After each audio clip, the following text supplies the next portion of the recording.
Hi friends, welcome to day 7 of the 25 push-ups for 25 days to bring awareness to mental health. Sorry, it's a bit of a tongue twister there.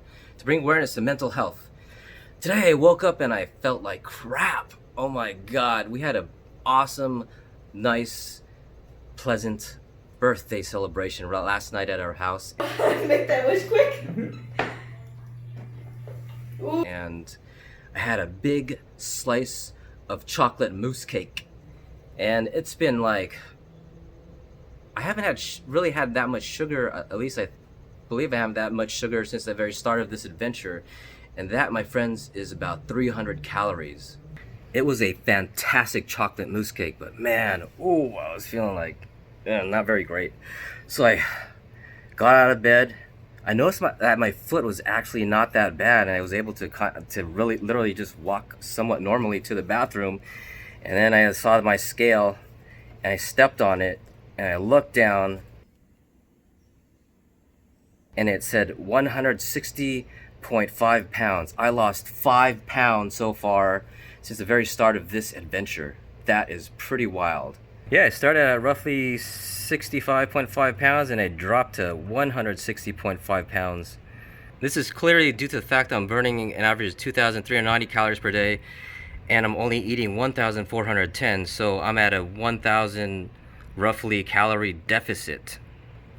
A lot of nutrition experts will have so many different opinions about how to lose weight. I mean, clearly if you eat less calories than what you burn per day, you're gonna cut some pounds. I mean, first of all, I feel like I'm not eating enough food. I mean, at the end of this 25-day challenge, I'm actually afraid that I'll end up looking malnourished at this point. One issue I'm seeing with a lot of people who are trying to lose weight is that they can't get rid of their belly fat, but they're kind of thin looking. It's called skinny fat. I was like that for a really long time. Conversely, if you're trying to gain weight, you gotta eat a crap ton of more calories than you burn, and you literally have to measure the data. If you want to master your life, you have to measure your life. So I think what the big issue for a lot of people is they think they're eating healthy, but they're really not. And I feel like the culprit is sugar. Here's an article from the Harvard Medical School called "The Sweet Danger of Sugar." Adult men take in an average of 24 teaspoons of added sugar per day, according to the National Cancer Institute. That's equal to 384 calories, like eating a chocolate mousse cake plus, and that's how much per day. Excess consumption of sugar, especially in sugary beverages, also contributes to weight gain by tricking your body into turning off its appetite control system, because liquid calories are not as satisfying as calories from solid foods. I'm sure that many of you who are health conscious probably don't even drink sodas or sports drinks, and you're heavily vigilant about eating organic vegetables and fruits and grass-fed meats. But this may come as a surprise to you, but there is a ton of sugar in fruits.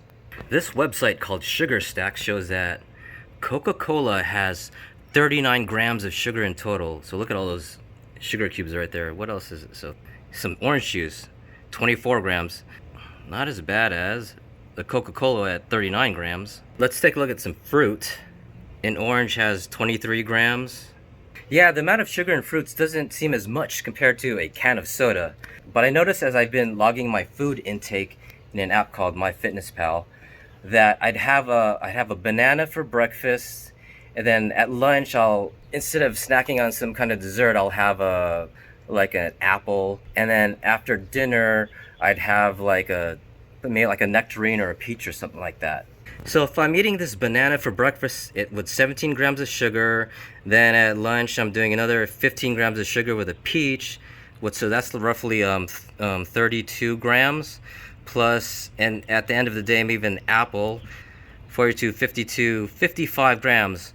These three fruits throughout the day are equivalent to, actually they're more than 1 can of soda. Let me just put this in perspective, hold on. These 3 pieces of fruit have more sugar than 1 can of soda. Okay, now I'm sure you're probably thinking, oh, but the sugar in fruits are more healthier than the sugar in a can of soda. I'm sorry, but sugar is sugar. Is sugar, is sugar, is sugar, sugar is sugar. Even honey is like sugar. It's just not good for you. And if you want to get rid of your belly fat, and you're working out super hard and you can't figure out what that is, it's because you're eating sugar. Sugar, sugar, sugar, sugar. Hold on. There's this really amazing book I read a long time ago called, what the hell was it? The Botany of Desire by Michael Pollan. In search of how humans and Apple have benefited one another, Pollan sets out to find the historical figure Johnny Appleseed. He finds that both legend and fruit have been artificially sweetened beyond recognition. Pollan literally travels the world to capture these amazing stories in his book. You gotta read this book. It's awesome. Hold on. Let's keep going with this. A botanical fact about apple reproduction debunks the popular saintly appleseed myth. Apple trees planted from seed rather than graft typically bear fruit for just one thing: hard cider. The identification of apples with health and wholesomeness is the result of an apple industry PR campaign launched in response to prohibition. Johnny Appleseed helped bring alcohol production to the frontier. So basically in the book, Pollan discovers that apples were originally very sour or something, or bitter, I can't remember. And it was over the course of many years with farmers that through grafting, or I don't really know all that stuff, but they got to the point where apples started to taste sugary and sweet. So the apples you buy in the grocery store are not natural, or they weren't originally like that. All right, so today I feel like it would be a smart idea to have it as another rest day. Even though my foot is healing, hold on. Yeah, my foot is not swelling like it was. I can wiggle my toes and stuff like that. I just want to be extra careful that this isn't some anomaly, like it just feels good today all of a sudden, and I don't want it to go hardcore and then all of a sudden it gets worse tomorrow. I've sprained my ankle and foot like probably once a year for the last 4 or 5 years. I don't know what's going on. Over the years, I've developed techniques to be able to heal faster. One of them is icing your foot in a bucket of water for 20 minutes, 2 or 3 times a day. Ooh! This may come as a surprise, but doing yoga actually helps with the healing process. You're basically putting your body in very unusual and awkward positions. So half an hour ago, I actually did some yoga. I actually believe that everybody should do yoga at least once a week. I feel like it's so good for your body, even though you don't, well, okay. I did a test to see how many calories I would burn. Ah. Inhale, but as you exhale, one more here, nice deep twist. Bro. Exhale, Dude. No. Go that way, that way. Reach for something. Oh. Make the choice to engage and begin your new life. What the? It's imperative that we make these choices intentionally with our mind. Bring them to your heart. Half an hour yoga.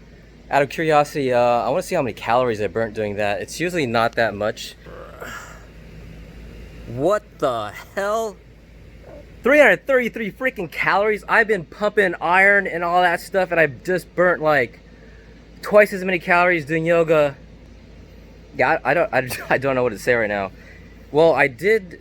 That was half an hour worth of exercise, and I've been doing 15 minutes. So I'm actually surprised how many calories I burnt doing yoga. I was struggling throughout the whole thing, but then at the very end we did this breathing exercise, and I was like, oh my god, that kind of goes back to I think it was day 3 where I talked about hacking your emotional state, and it just tied together with that, where you have this very rhythmic, even breath.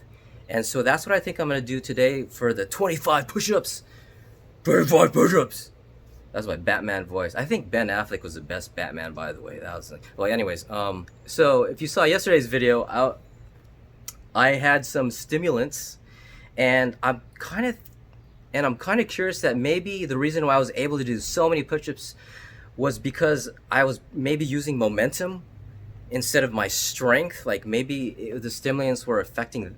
So okay, mentioning the strengths. So what I think I'm gonna do today is I actually drank a bunch of caffeine earlier, probably an hour ago, in case you haven't noticed, and I'm going to, instead of pumping out 25 push-ups, I'm going to do I'm going to do push-ups very deliberately, and I'm going to breathe very calmly, and I'm going to smile, and I'm going to see how that affects doing push-ups.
All right, guys, I'm fully hydrated, 64 ounces of water. I drank caffeine an hour ahead of time. I did slow rhythmic yoga kind of breathing, and I tried to smile. I almost lost it at the very end, and then I just started, at the very end I thought I was gonna lose it at 20, and then I just slowed down my breathing, and oh my God, I got through the last 5. That was pretty intense. Like, I don't know if intense was the right word, that was pretty magical. Tomorrow, my sprained foot is still my arm is tired holding this. My arm is tired holding this holding my cell phone right now. Tomorrow I'll show you a secret hack that I use to fully recover from my sprained foot that I've done for many years, and it works like a charm. Oh, my arm.